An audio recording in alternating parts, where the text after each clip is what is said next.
जहां पर ईवीएम प्रभावित नहीं है, बाय इलेक्शन में ईवीएम प्रभावित नहीं होता, वहां बीजेपी चुनाव नहीं जीतती।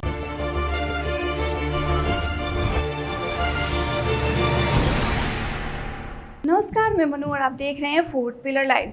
बिहार के मुजफ्फरपुर की बोचहा विधानसभा उपचुनाव में राष्ट्रीय जनता दल यानी कि आरजेडी की बड़ी जीत हासिल हुई है।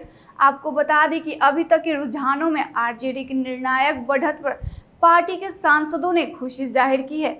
साथ ही जाप सुप्रीमो पप्पू यादव ने भी आरजेडी की जीत पर अपनी खुशी व्यक्त करते हुए बीजेपी और जदयू पर अपना हमला बोला। तो आइए सुनते हैं उन्होंने क्या कुछ कहा। देखिए, मैं 2-3 बात आपको पहले बताऊं। बोचहा नहीं, देश में 4 सीट पे चुनाव हो। लोकसभा शत्रुघ्न सिन्हा जी, छत्तीसगढ़ में कांग्रेस, बंगाल में ममता। बोचहा सीट मुसाफिर पासवान जी की मौत हुई थी। एक बीजेपी का घमंड, अहंकार। देखिए, बीजेपी मतलब नरेंद्र मोदी, नरेंद्र मोदी मतलब बीजेपी, बस यही बच गया। नरेंद्र मोदी जी से ही बीजेपी की जो भी वोट बची हुई है, बची हुई। बिहार में कुछ लोग बीजेपी के नेता स्वयंभू नेता बनने लगे कि हम भी नरेंद्र मोदी हो गए। घमंड। आप अपने एलाइज को पीठ में चूड़ा भोंकते हो।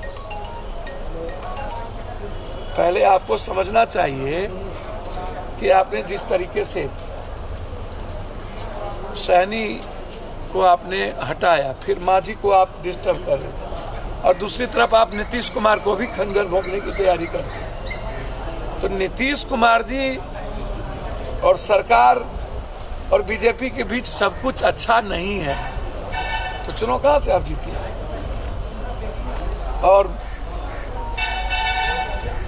आरजेडी की जीत नहीं है, ये जीत सहानुभूति की जीत। ये जीत आपने जो समाज के अन्य वर्गों को दिल दुखाया, निषादों को दिल दिखाया, दलितों का दिल दुखाया, रमे राम जी को आपने दिल दुखाया, आप भूमिहार समाज को आपने दिल दुखाया।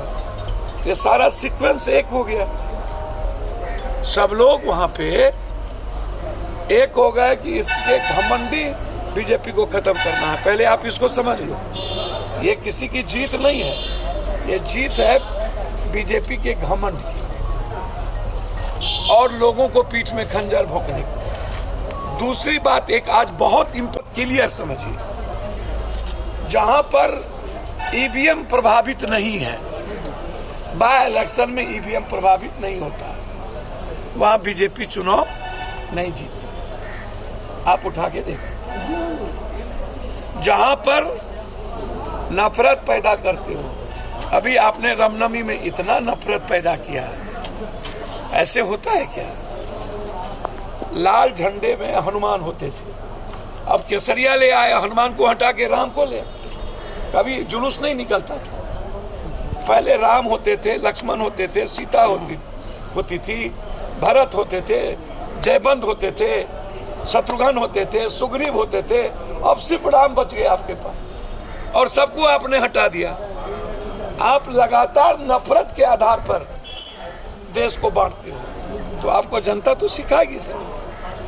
आपको बंगाल में सिखा दी दोनों सीट पर, छत्तीसगढ़ में सिखाया। इसीलिए मैं बहुत विनम्रता के साथ आग्रह करूंगा, बाय इलेक्शन चुनाव ये बता दिया कि जहां पर ये लोगों की सेटिंग गेटिंग नहीं है, और जहां ये समाज को नहीं बांट पाती है, और जहां व्यक्तिगत लाभ और खैरात बांटने की जो मोदी जी की आदत है वो नहीं प्रभावित हो, तो वहां इस जन्म में बीजेपी चुनाव नहीं जीत सकती। अंतिम एक बात और हमको बहुत खुशी है कि जादव और ब्रह्मर्षि के बीच लंबे समय से जो कुछ लोगों ने नफरत पैदा किया था, मुझे लगता है कि एक अच्छी पहल है कि ये कम से कम जो जादव आइसोलेशन की ओर कुछ लोगों ने 15 साल रह के किया था, अब समाज के लोग एक रहे, सभी जात के लोग एक रहे, इसकी शुरुआत मुझे अच्छा। जीते कौन हारे, जीते हारे कौन। ऐसी खबरों के लिए बने रहे हमारे साथ और देखते रहे हमारे चैनल फूड पिलर लाइव।